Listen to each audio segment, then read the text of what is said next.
let's get into the first bit of info here so we can lay a foundation and then we can get into the extra fun stuff, right? So what is the Bible? In the most simple terms, it's the book that Christians believe in, all inspired by God. We follow it. We learn from the Old Testament, and we are in the New Testament right now. We are in the New Covenant. So it's not that we don't ignore the Old Testament, it's just that we, understand more of the New Testament. They say that the Old Testament is the New Testament hidden. The New Testament is the Old Testament revealed, kind of.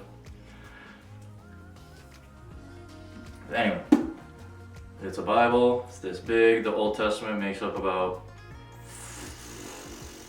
3/4-ish of it. And there's a lot to it.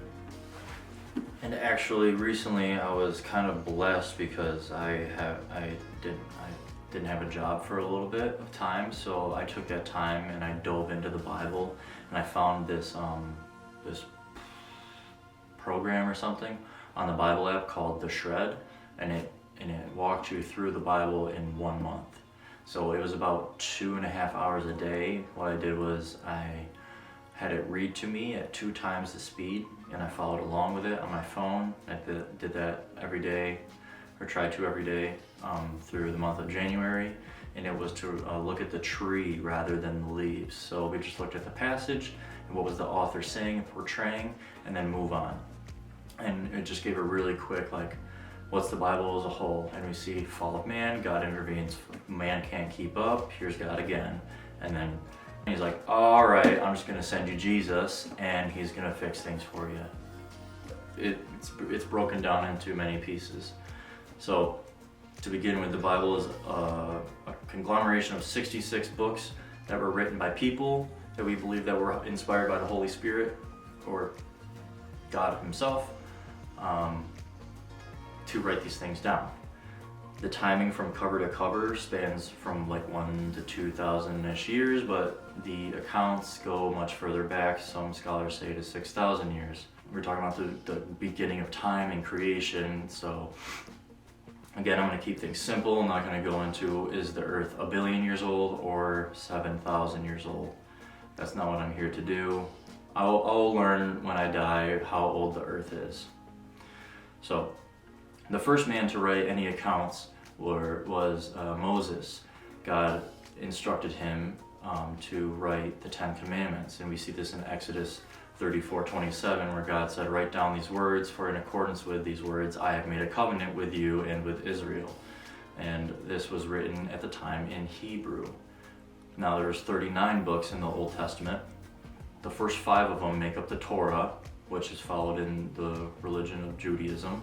And the 27 books of the New Testament, this was written in Greek at that time. So this is hundreds of years later, 1,000+ years later. Languages change and adapt, right? So the New Testament was written in mainly Greek because Greek was the language of scholarship during the composition of the New Testament from 50 to 100 AD. You think of Aristotle and Plato and these great thinkers, they were all studying in Greek. So the Old Testament was later translated from Hebrew into Greek at around 300 BC, according to the International Bible Society. The earliest parts of the Old Hebrew Testament were discovered actually in 1947, which today we call the Dead Sea Scrolls, and these date back to the 1st century BC. These were copies from what we believe to be the original text. The job of scribes back in the day was to make copies and copies of the Old Testament. Well, at the time it was just what they knew, it was the Testament. So their job was to make copies and copies and copies of this and take great care of it because it was regarded as sacred text. These were the words of God himself. So today there are some 5,000 hand-copied documents existing, all or part of the Bible, parts of the Bible, and they agree with 98% degree of accuracy. No other ancient writing has this amount of underlying supporting evidence ever, at all. I mean, that's just amazing in itself. Over a span of thousands of years, we can find evidence today that dated back 2,000 years ago that agreed with stuff written thousands of years before that. That's a miracle in itself, I think.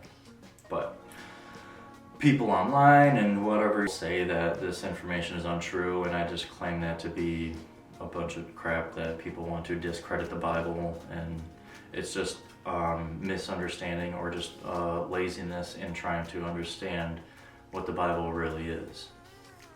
So together with all this in Christianity, we believe these words to be the truth, the whole truth, and nothing else but the absolute truth, as given by the Creator of the universe.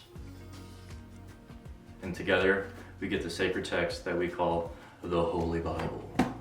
You know, so this Bible is one of 2 physical copies that I own. This one is English Standard Version, and this one is the Passion Translation.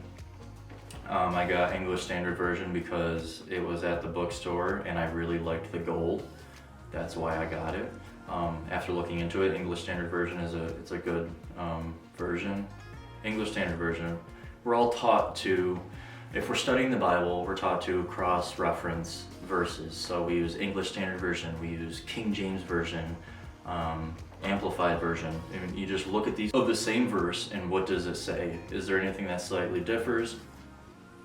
But then, if you really want to do a deep study, you can download the Blue Letter Bible app on your phone, and you go to the translation that you want, and it'll give you the concordance with the interlinear coordinates of the original Greek and Hebrew. So you can click on the word, it'll give you the Greek and Hebrew translation of it, so you can understand what the author was truly saying in that moment in time. Because the further out these go, like the Message translation, it's like really paraphrased, and it's like Jesus walked up to him and was like, "Yo, dog, you guys are doing awesome, bro." And it's weird, you know, but it's still the Bible, but in a way that someone could understand. You know, people have a hard time reading King James Version because of the vowels and arts and da-da-da. Sometimes it can be hard to follow, but it doesn't matter. Find one. So the Bible is split into 2 testaments. The Old Testament, which looks at God and the nation of Israel. And the New Testament is about what Jesus did and what his followers did and what they taught after Jesus ascended to heaven. And the Old Testament in the Christian Bible is split into 4 different sections. There's law, history, poetry, and prophecy. The books of the law is a story of God giving the nation of Israel his requirements, commandments, and laws on how to follow him and what they would receive in return. So the books of law were Genesis, Exodus, Leviticus, Numbers, and Deuteronomy. Now what happens here is God's making his promises between him and Israel.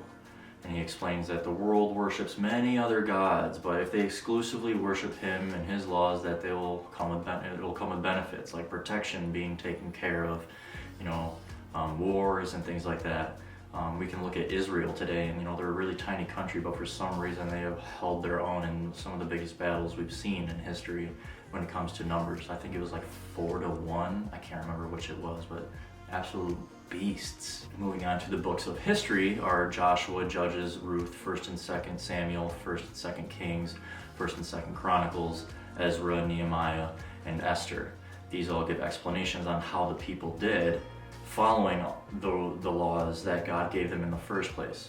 And if I didn't clarify, when God spoke to Moses in Exodus, when he said, "Write down these things," that was the 10 Commandments. And later, we found out there's 613 laws that come along with it. That's a part of the Levitical law, which we're not held to at this point in time because it was a different covenant, and we'll get into that. But it was very hard, and I mean, I wouldn't want to follow 613 things, like don't eat this, you can't touch that, you can't wear this. You know, one thing it said, you know, it was about maintaining, you know, if you wanted to present yourself to God, you had to be pure because he's so holy. If you presented yourself with any type of dirtiness or sin on you, you'll die instantly.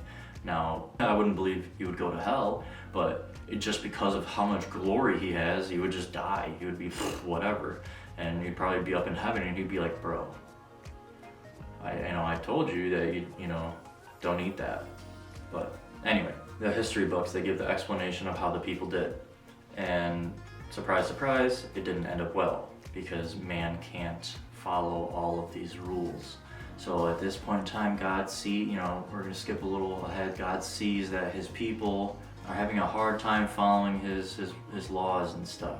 So he's like, well, if they can't do this, how am I supposed to atone for the sin of the world? How are they gonna be able to be presentable to me, right?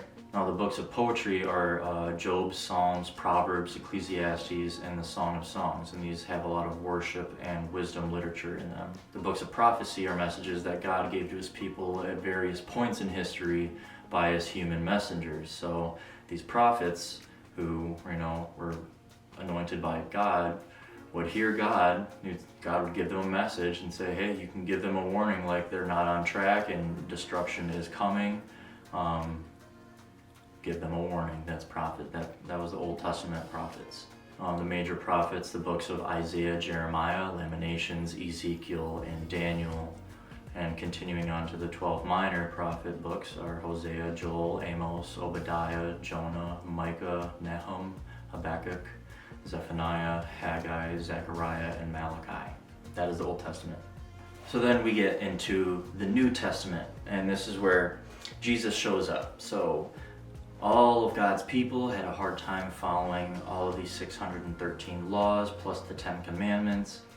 And he's like, well, I'm gonna have to do something. So in the Old Testament, they, to atone for their sins, they had animal sacrifices, which were blood sacrifices. There were burnt offerings, and I'm gonna keep it simple. So God sees that his people can't and will never be able to actually fulfill what he requires. And it's because God is so holy and so righteous, he's not able to pardon sin. He has to judge it in a certain way. So this was done by his son Jesus. He sent him on earth, and we believe that Jesus lived a perfect and holy life, and he ended up being the ultimate sacrifice for us. So instead of an animal sacrifice like they did in the Old Testament, it was Jesus that they sacrificed, but no one knew that it was quite the sacrifice. Only the people that understood the kingdom and understood what Jesus was talking about. But that's the revelation that is beautiful today for people. So even for sacrifices in the Old Testament, they had to be approved by God.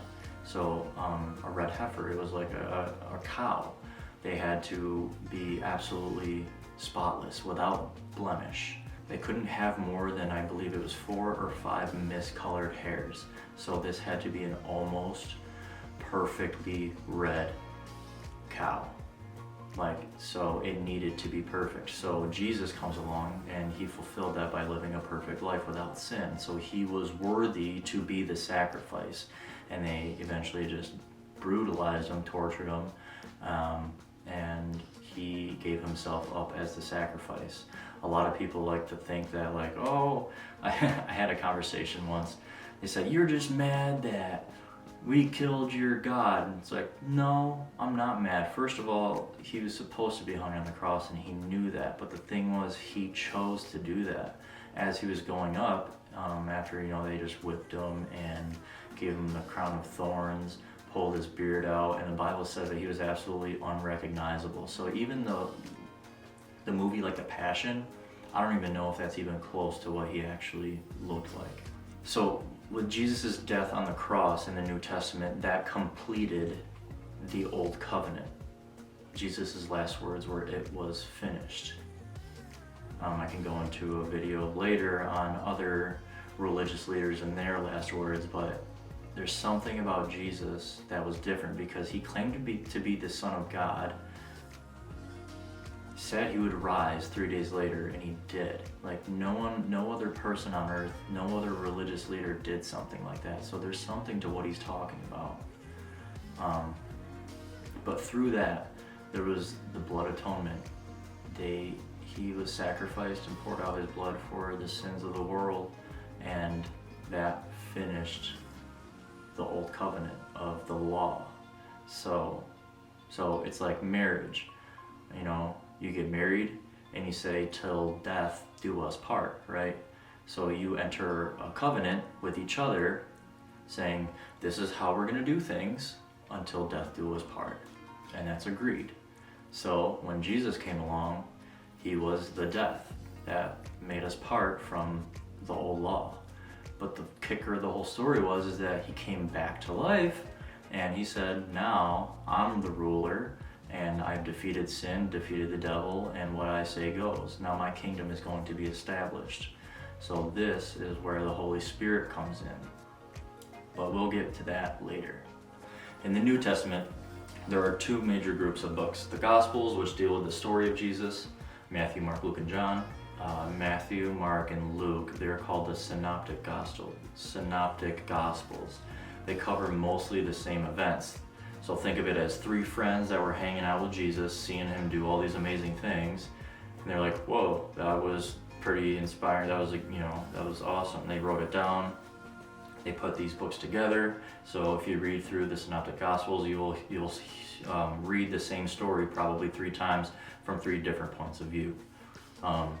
Matthew writes about how Jesus is the Son of God, and Mark writes from a perspective of how Jesus was the suffering servant and how he came to help the people of the world.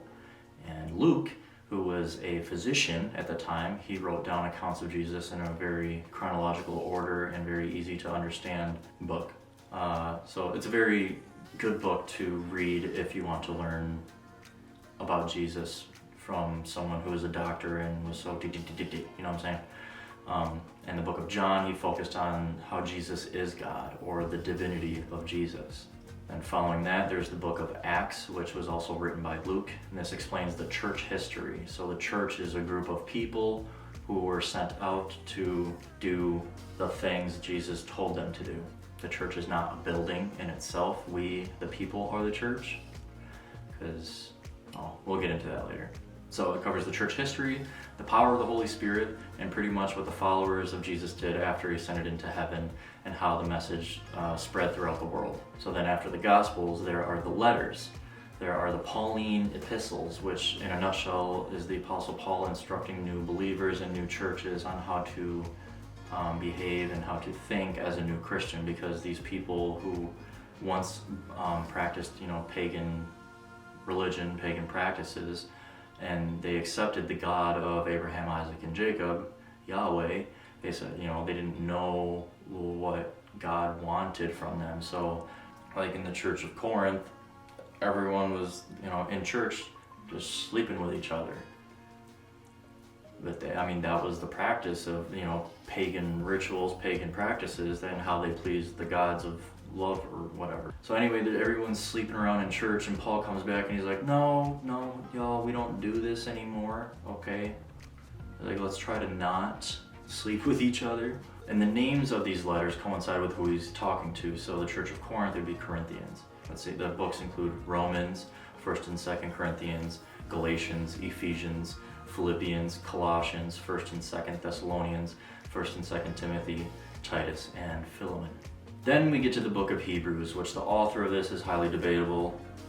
And this book explains the person of Jesus as the high priest. It explains that the relationship we can have with God through Jesus was so much better than the law back in the Old Testament. So back then they had to follow the law, they had to do this, and this, and they had to do everything right, or else they weren't presentable to God. But now with Jesus, what they have to do is follow his commandments and just believe and accept him as the Son of God, and they have access to God, just like that. So to recap, the Old Testament is the law, the New Testament is knowing and following Jesus. And then we go on to the Catholic epistles, but not Catholic like Roman Catholic, but Catholic in the sense of the definition of including a wide variety of things, or universal. It's meant for everyone and not a specific group of people, like the Pauline epistles. So the Catholic epistles are James, 1st and 2nd Peter, 1st, 2nd, 3rd John, and Jude. And these give practical tools in Christianity They explain the suffering and the glory for the followers of Jesus, and how we should act towards each other with love and obedience towards Jesus. They also cover warning things like how to point out false teachers and how to contend with the faith for those who wanted to come around and twist Jesus' words. And honestly, we see a lot of that today. It's nothing new. It's been going on since Jesus left, but it's just now that I have a better understanding of who the true Jesus is, it's all over the place. Like, Jesus says you can do this, and Jesus says you can do that. Jesus said none of what they're saying, and it's trash. The last book of the Bible is apocalyptic literature, which we call Revelation, or the book of Revelations. And this was John on, I believe it was Patmos. He was visited by Jesus, and he was given a vision of things to come. Now I'm going to keep the things simple. Many scholars debate on how we're supposed to read and how we're supposed to study Revelation because it's symbolic. It was a vision. But many people argue this, and that comes down to theological stances, and which I'm going to be avoiding. I'm just going to give you the straight what it is. So Revelation it's speaking of Jesus' return to earth, his second coming, and establishing his kingdom here on earth as it is in heaven. And that is the Bible in a nutshell.